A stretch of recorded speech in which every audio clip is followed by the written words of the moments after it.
So I think a lot of you do not know, but there are three kinds of marriages. And by the time I finish explaining the three types of marriages, most of you might know, but I don't think everybody knows. So by the time I finish explaining the three types of marriages that are available, right, you are now going to tell me in the comment section or share with us the number or the category your own marriage falls in. Okay, so the number one type of marriage is the traditional marriage. Now, in the traditional marriage, the men are the ones that enjoy. It favors the men greatly. So in the traditional setting here, the man is the lord, the head, the emperor, the conqueror, the lion, the champion, and everything. He's the air that you breathe. He's the crown upon your shoulder. Okay, please, I don't want to joke because it's a serious matter. Anyhow, the man he's the one that says it all. He owes you no explanation as the woman. You don't have a say in that kind of marriage. He's the sole provider.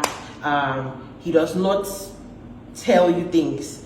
When he goes out, you cannot question him. You cannot say, oh, why did you come back late? You know, that kind of thing. You have no say as a woman in this kind of marriage. It is the traditional marriage. A woman's place in the kitchen. You know, all those those strong, unnecessary things here. So that's number one. The number two kind of marriage is the contemporary kind of marriage. Now, this is the kind of marriage that's very rampant overseas, especially in, I don't know if it's the UK or the US. It's very rampant there, where it really, really greatly favors the woman. The men are constantly, scared for their life because a woman can mess you up. If you blink anyhow that she does not like, she's calling the police on you and you're going to be in trouble. So here the woman is more at advantage. It favors her. You are in trouble as a man. Any wrong move, you can lose all that you worked for. Now, this is happening in the contemporary type of marriage, and a lot of ladies, they take advantage. Even small thing when your husband go wrong before when I do in a normal country, you come down here now, you deal with him, so no forgiveness. There's just a lot going on. Now, this is the second type of marriage. And then for the third type of marriage, it is the kingdom marriage.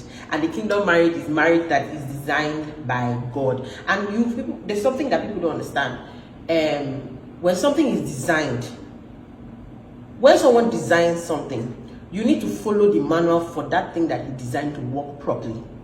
If you do it outside of his manual, you're not going to get the results.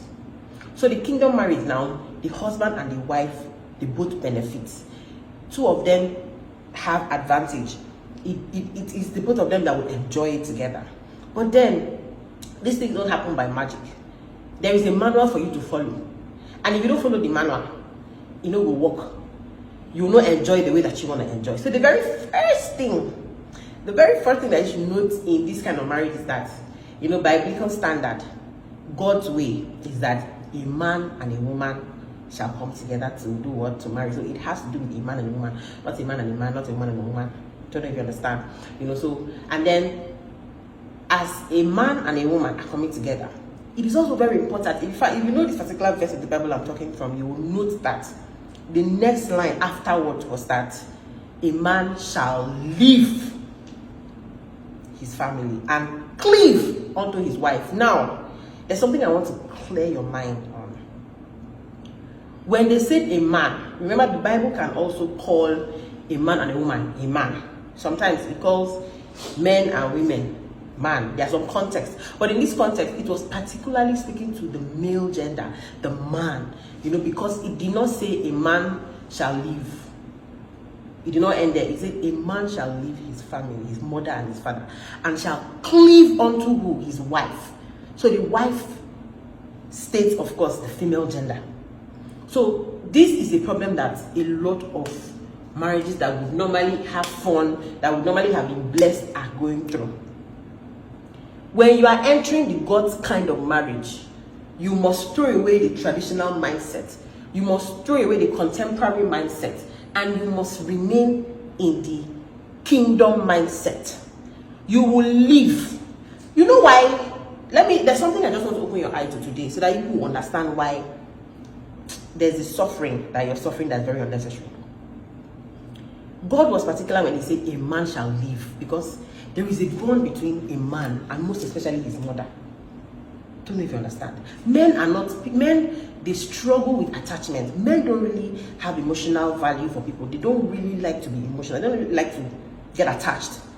But you see, the mother and the son love is a different type of love. It's very deep.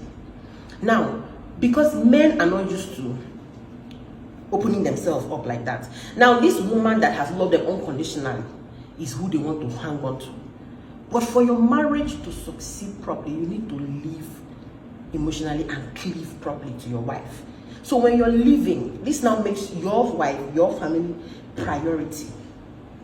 So if a lot of men have not broken out of this part, that's why there are issues. Because when there's anything in the house, you want to listen to your mother and your father, your family that is supposed to be distant, a little distant.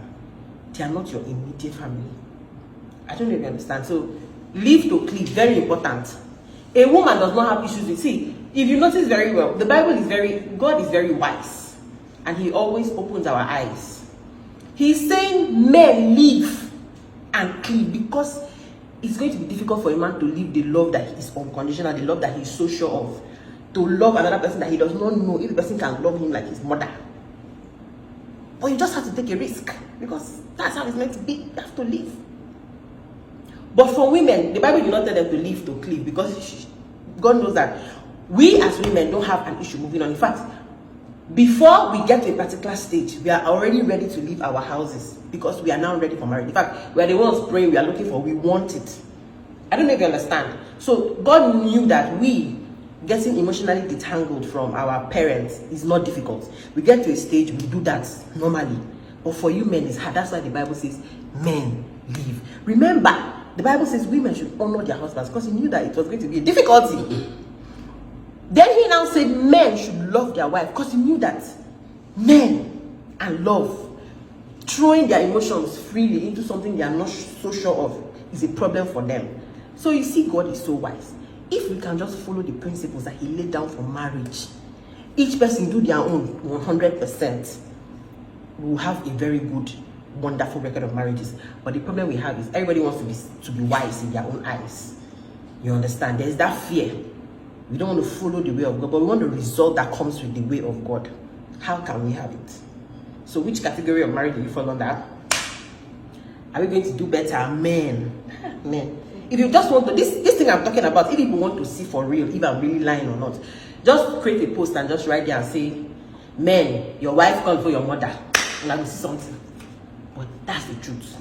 That is the pure truth. Well, I don't think I've finished with this subject. I'm going to come back with more. Have a lovely day.